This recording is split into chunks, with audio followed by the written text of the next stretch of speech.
I don't think John McCain's a bad man, and we greatly honor the service that he provided to this country while in uniform.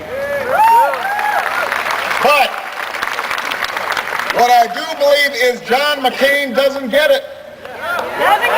He doesn't know what's going on in your lives. He is out of touch with the American people. Why else would you say the economy's made great progress?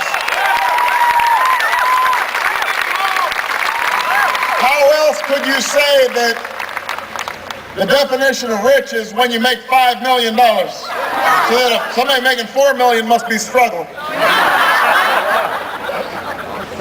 How else could you have an education advisor who admitted in the New York Times that, John McCain hasn't paid much attention to education policy? Or a healthcare advisor who said that we don't really have uninsured because everybody can go to the emergency room. They don't get it. They don't understand what's happening in your day-to-day lives. They must not have met the woman that I met, about 55 years old, who had worked all her life, had sent her child through school, but now had no savings, no retirement, no health care, and turned to me and said, I never thought that I'd find myself in this situation. They must not have met the young woman that I met in Iowa who is going to school full time, but she's got a sister who's got cerebral palsy, so she's got to wake up after 3 hours sleep every single night to work the night shift at Federal Express. 3 hours of sleep a night, and still is finding herself in debt because of rising medical expenses for her sister. They must not have met the guy I met in Indiana who had seen his job shipped overseas and had to pack the equipment that he had worked on for 20 years, and choked up as he was explaining what it was like to go home and explain to his family that he had lost his job. That's the reality all across America. That's what John McCain does not get, and that's why we have to win this election.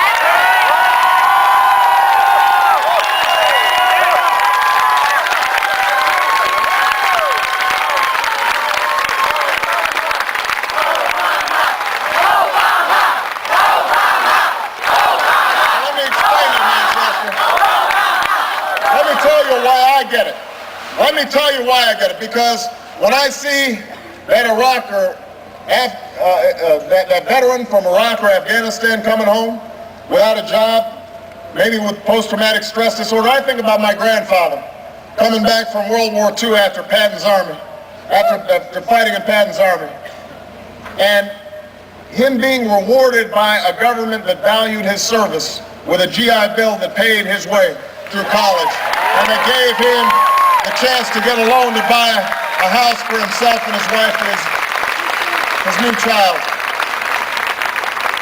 When I think about that young woman who's working the night shift and going to school at the same time, I think about my mother, a single mom, raising 2 children, going to work at the same time, sometimes having to go on food stamps to make sure we had enough to eat, but still being able to send her children to the best schools in the country. Because that's what a generous nation does.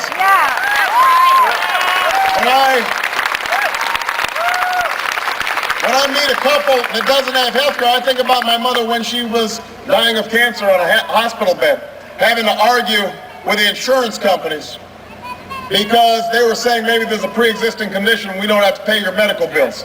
So I know what it's like to see a loved one suffer, not just because they're sick, but because of a broken healthcare system.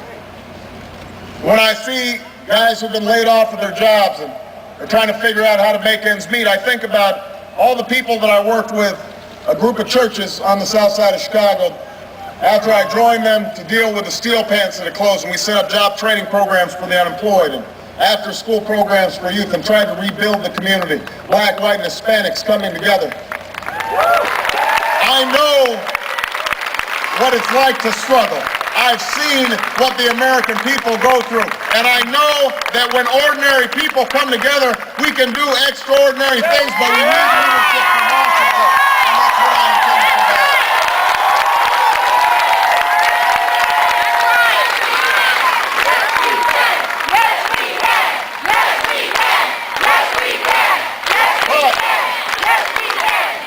understand this, Manchester. If we are going to bring about the change that we need, then we have to understand what change is.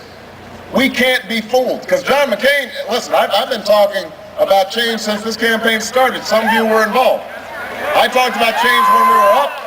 I talked about change when we were down. But now suddenly John McCain and his running mate, Sarah Palin, they're out there saying, we're for change. We're for change too. Well, I'm glad that they now agree with me. And we've got to change America.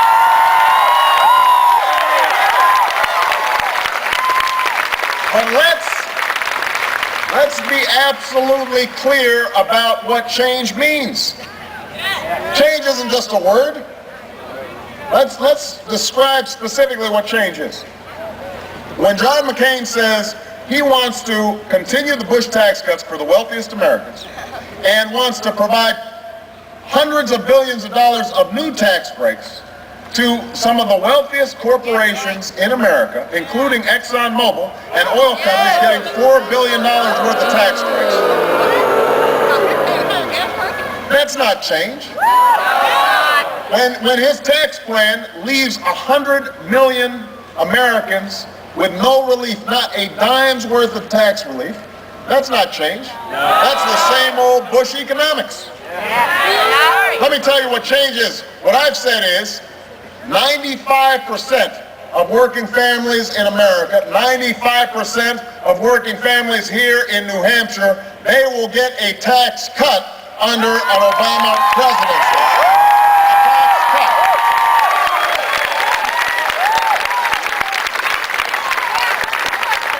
We're going to put more money in your pocket so you can deal with rising costs of home heating oil and rising costs of gasoline and rising costs of food, and maybe save a little bit so you can watch your child someday graduate from college and you will have saved the money for it. You'll be able to retire with some dignity and some respect. And we'll say to senior citizens, you don't have to pay taxes on your Social Security if you make less than $50,000, because you need a break too. That's what changes New Hampshire.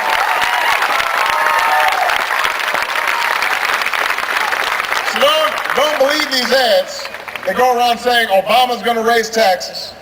Because the truth is, I provide 3 times the amount of middle-class tax relief than John McCain does. Don't take my word for it. Some Republican analysts have said the same thing. So those ads are dishonest, they are untruthful, and they're not the kind of change that we need.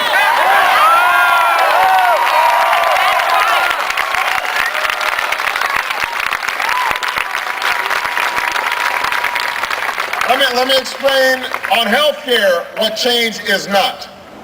John McCain has basically the same health care plan that George Bush does.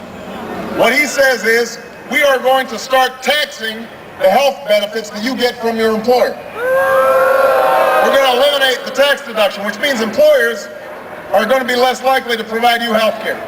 Now what McCain says is he's going to give you a $5,000 credit. Here's the only problem. Healthcare may cost $12,000 or $14,000. And if you have a pre-existing condition, or if you're an older American, if you're not healthy or wealthy, then good luck trying to get health insurance from your insurer if you're on your own. That's not the change we need. That's more of the same. So what I said is this: we are going to make sure that we work with your employer to provide you health care and lower your premiums. And if you don't have health care, you can get the same health care that a member of Congress gets for themselves. And we are not going to wait 20 years from now to do it, or 10 years from now to do it. We're going to do it by the end of my first term as president.